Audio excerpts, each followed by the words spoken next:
누군가의 브이로그처럼 라디오를 통해 오디오로그 형식으로 경기도 의회 소식 전해드립니다. 경기 A로그. 한 달에 한 번씩 찾아와 주시는 분입니다. 경기도 의회 김정호 국민의힘 대표위원 나오셨습니다. 대표님 안녕하십니까? 네, 안녕하세요. 예, 한 달 벌써 됐습니다. 네, 시간이 참 빠른 것 같습니다. 네. 지금 어떻게 지내셨냐는 어떤 식상한 질문 대신에 네. 저는 TV를 보다가 우리 OBS 경인TV 채널을 돌리다가 우리 대표님 얼굴을 뵀습니다. 우리 OBS 경인TV의 대표적인 교양방송이죠. 이 인사이드 스토리에 나오셨어요. 네, 그렇습니다. 예. 그 좀 어떻게 뭐 분위기 좀 많이 다르던가요? 라디오랑 TV랑. 근데 많이 출연하셔가지고 또 예, 익숙하시더라고요. 예. 익숙한 것보다는 상당히 좀 떨리기도 했고요. 실질적으로 이렇게 가까이서 그 얼굴 보고 라디오로 송출되는 것보다는 예. 방송으로 저희가 나가기 때문에 화면으로 나가기 때문에 좀 더 긴장감이 좀 더했고요. 현장에서 TV만 바라보던 그런 상황보다는 실제로 접해 보니까 이게 아무나 할 수 있는 게 아니구나 하는 생각이 좀 들었습니다. 네.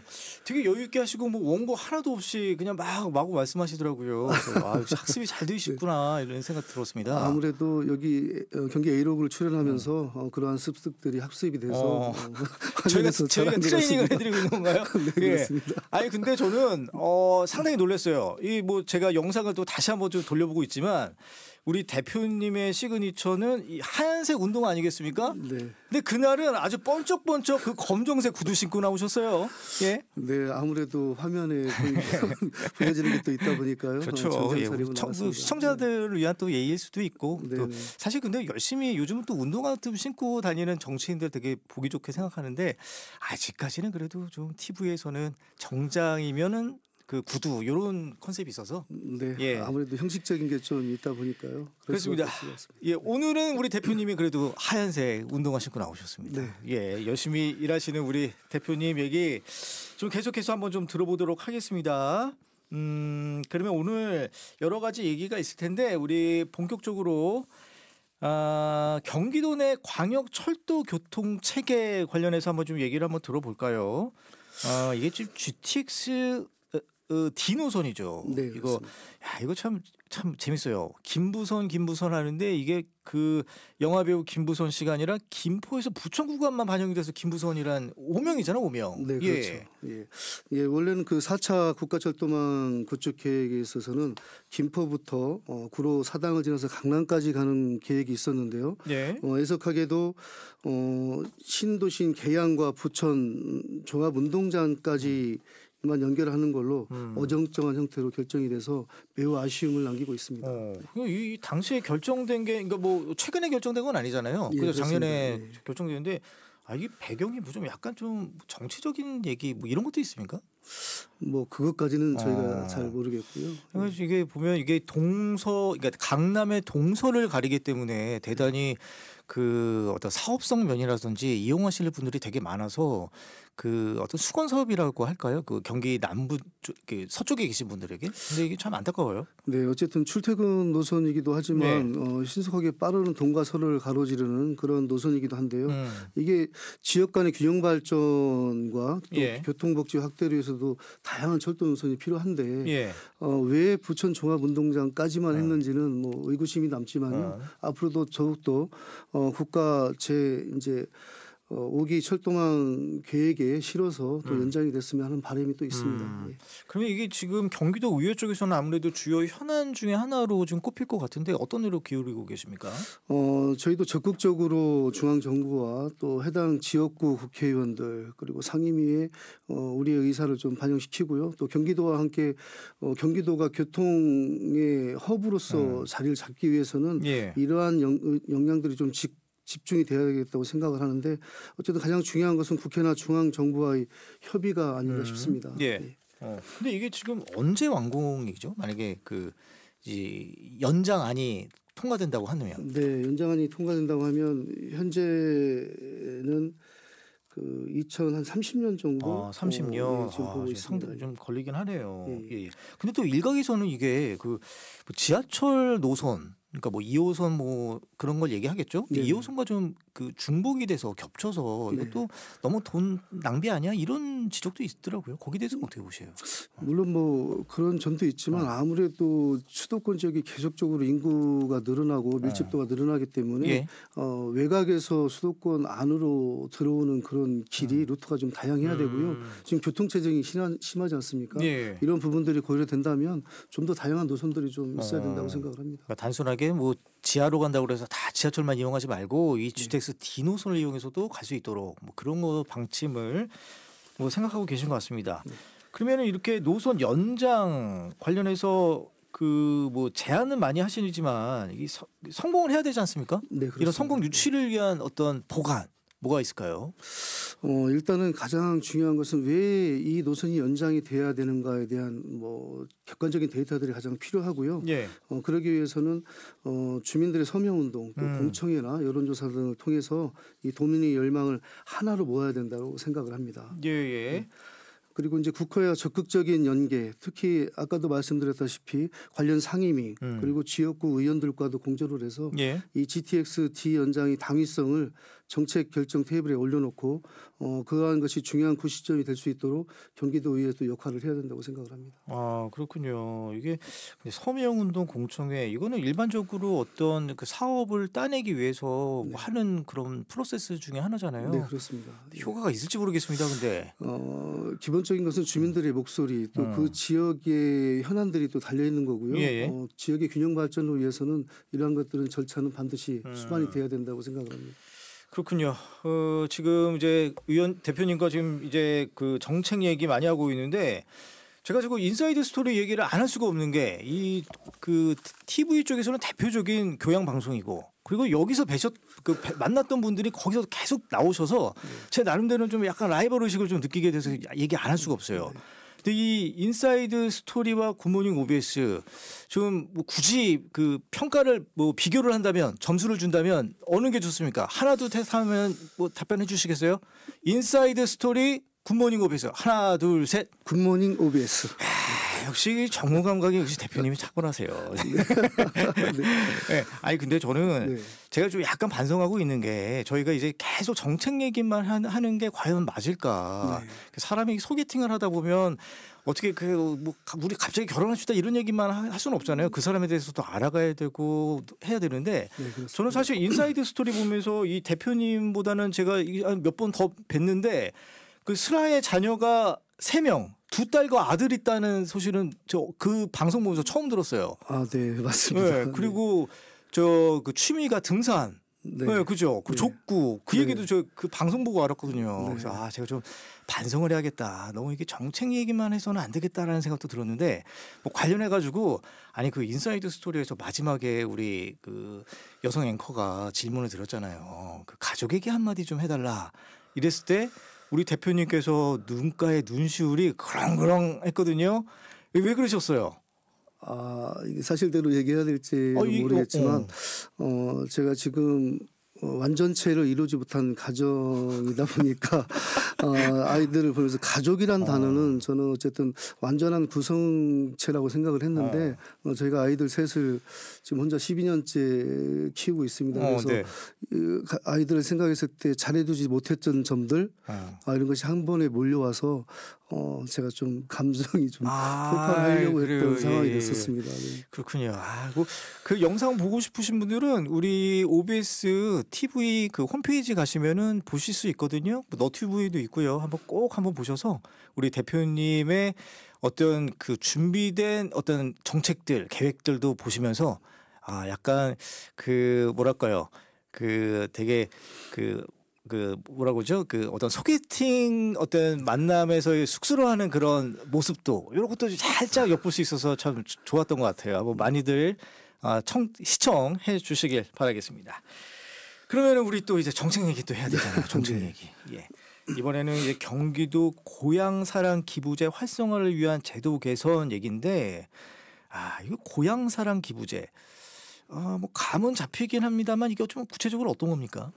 고향사랑 기부제는 개인이 자신의 고향 즉 지방자치단체에 기부하면 예. 해당 지자체가 이를 모아서 주민을 복리를 위해서 사용하는 제도인데요. 예. 이 제도는 지방 재정 확충을 할 수 있다는 장점을 물론이고 지역 특산품 등 답례품을 제공함으로써 지역 경제를 또 활성화하는 데 있어서 또 크게 기여도 합니다. 기부자는 고향을 돕는 자부심과 함께 세액공제 그리고 답례품 혜택까지 동시에 누릴 수 있다는 장점이 또 하나의 매력을 갖고 있고요. 예. 여기서 더 나아가서 최근에는 지정기부 제도도 또 도입이 됐어요. 지정기부 제도. 예, 그렇습니다. 예, 이건 또 뭐예요? 이건 이제 지자체의 사업 중에서 자신의 기부금이 사용되기 원하는 특정 사업을 지정해서 기부하는 방식인데요. 아, 민간업체? 네네. 그래요? 예, 그렇습니다. 그래서 이게 특정을 해서 할 수 있는 그런 또 지정기부 제도가 도입이 됐기 때문에 예. 출신 고향에 많은 또 기부를 좀 했으면 하는 바람입니다. 예. 네. 근데 이 지자체의 이 기부금 이게 뭐 기부금 양이 그렇게 많을까 싶기도 한데 어떻습니까? 그렇게도 많지는 않습니다. 2023년도 경기도를 기준으로 보면요, 총 4만 1,000건에 39억 원 정도의 기부금이 들어와 있는데요. 예. 이 기부금은 아직은 뭐 제도가 시행 초기 단계이기 때문에 지자체 간의 기부금 모금액의 편차가 좀 크기도 합니다. 39억 원. 네네, 그러니까 이게 1년 단위로 39억 원이라는 네, 얘기예요? 그렇습니다. 예. 그럼 꽤 많은데 그러면 누가 기부를 많이 하세요? 사업가들? 뭐 사업가도 있고 일반 개인들도 기부를 하는 경우도 있습니다. 예. 그래서 제 주변에 보면 지역에 기부를 하고 특산품을 답례품을 또 받는 그래서 이것이 쭉 이어지면 좋은데 한두 번 기부를 하고 네. 똑같은 답례품이 오면 뭐 식상해서 또 안 하는 경우도 있다고 합니다. 그래서 예. 네. 근데 대표님 이거 답례품은 뭐예요? 어떤 거예요? 뭐 제주도 같은 경우는 뭐 고사리 뭐 이제 지역에 뭐 소소한 거 주시는군요. 소소한 것들이 또 있습니다. 예. 근데 뭐 저는 사실 그래요. 그 기부를 하시는 분들은 정말 대단한 분이라고 생각하는데 그래도 그 어떤 목적이 있으실 것 같기도 해요. 아마 세액 공제 뭐 이런 건가요? 세액 공제? 뭐 꼭 그렇게만 세금? 하겠습니까? 네. 그러나 어쨌든 고향에 대한 사랑을 가지고 애정을 가지고 있다면 지금은 지역 편차가 심하기 때문에 네. 지역 고향 발전을 위해서 또 기부 소액이지만 기부를 하고 이것이 하나가 뭉쳐지면 큰 돈이 되기 때문에 아무래도 예산이 부족한 지방 지자체에서는 많은 도움이 된다고 생각을 합니다. 와, 그러면 지금 대표님 말씀하신 대로 이제 지자체별 일단 편차가 크다고 하셨는데 그러면 막 기부금이 많이 들어오는 지자체는 어디예요? 말씀해 주실 수 있나요? 뭐 지금 뭐 제주도에서 특산품 이 답례품을 골고루 이제 다양하게 만들다 보니까 답례품이 중요합니까? 또 그것도 중요하다고 예. 그런 결과가 나와 있습니다. 그래서 저희가 지금 이제 정책 연구 용역을 착수를 시작을 하고 있는데요. 이런 지역의 편차들을 좀 최대한 줄이고 많은 고향 기부에 대한 이런 상황들을 만들어 가기 위해서는 어쨌든 데이터가 필요하기 때문에 지금 전체 시작한 지 한 3년 정도 지금 되고 있거든요. 저희가 데이터를 수집을 할 때는. 그래서 이런 부분들이 자세히 좀 나올 수 있도록 최대한 정책 연구 용역에서 많은 것을 좀 발휘하도록 하겠습니다. 근데 대표님 이 정책 연구 용역을 하지 않고 벌써 시행을 하는 거예요? 기존에는 한 게 있는데요. 왜 그러냐면 최초 시행을 하다 보면 거기에 대한 또 오리들도 있고 개선할 점 또 발전시킬 점 이런 것들이 있기 때문에 그걸 최대한 발췌를 해서 저희가 또 정책에 또 반영을 하고 이것이 조례에 담아서 지역에서 많이 혜택을 볼 수 있도록 이제 준비 중에 있습니다. 그러니까 이 제도의 어떤 미비점 이런 것들을 연구 용역을 통해서 보완할 수 있겠네요. 네, 그렇습니다. 그렇군요. 알겠습니다. 그러면 이제 좀 주제를 또 하나 더 바꿔 보겠습니다. 오늘 좀 우리 진도 속도가 빠르긴 해요. 그래요? 네. 이번에는 K 컬처밸리 동해안 통과 문제인데 이거 구체적으로 어떤 내용인지 좀 먼저 간략하게 좀 설명 부탁드릴게요. 고양시에 조성될 예정이었던 K 컬처밸리가 세계 최초의 K-팝 전용 아레나와 한류 콘텐츠 체험 단지를 포함해서 대규모 복합 문화 관광 단지로 CJ 라이브 시티가 약 1조 8천억 정도를 투자해서 추진했던 사업인데요. 애석하게도 2016년도 합의 체결 이후에는 사업 지연, 또 지체 상금 문제, 전력 공급 문제, 또 행정 지원 등의 부족의 이유로 사업이 사실상 무산이 되었습니다. 예. 이후 경기도는 CJ 라이브 시티와 협약을 해제를 했고요. 해제 해당 부지에 공공기관인 경기주택도시공사를 통해서 공영개발로 전환할 계획을 밝혔고, 이에 따라 경기도시공사가 K컬처밸리 사업의 신속한 재개와 안전정지 추진을 위해서 27만 9천 제곱미터 토지와 17% 수준의 공정유리 아레나 구조물을 등에서 총 3,561억 원 규모의 현물을 출자하고자 하는 내용으로 현물 출자. 네, 그렇습니다. 동의안이 들어왔습니다. 그게 이번에 도의회 본회의를 통과했다. 예, 그렇습니다. 그럼 이제 뭐 마중물을 뭐 시작했다 이렇게 그렇죠. 봐도 되겠네요. 네네. 예. 그럼 이 동의안 통과 과정에서는 어떻게 뭐 여야 간에 큰 이견은 없었습니까? 네, 큰 이견은 없었고요. 어쨌든 고양시의 우리 또 이상원 의원을 비롯해서 많은 의원들이 적극적으로 이것이 통과가 돼서 고양시 발전 그리고 지역 불균형을 해소하는데 일조를 해야 된다는 내용들이 있었기 때문에 그 부분에 대해서 최선을 다해서 또 반영을 했고요. 이것이 또 양당 협의에 의해서 잘 통과가 됐습니다. 예, 그렇군요. 좀 다행입니다. 그럼 경기도 쪽에서는 어떻게 좀 협조를 잘 해줬어요? 사실상 경기도 쪽에서 실질적인 협조가 없었기 때문에 저희가 행정사무조사를 또 수용을 해서 진행을 했었고요. 여기에서는 뭐 K컬처밸리의 원안 이행을 촉구를 했었는데 사실상 이것이 무산이 됐고, 저희가 또 뭐 일례를 얘기를 하면 아침부터 저녁까지 고향 시민들의 문자 폭탄에 많이 좀 시달리기도 좀 했었습니다. 그러니까 빨리빨리 시행해라. 네네.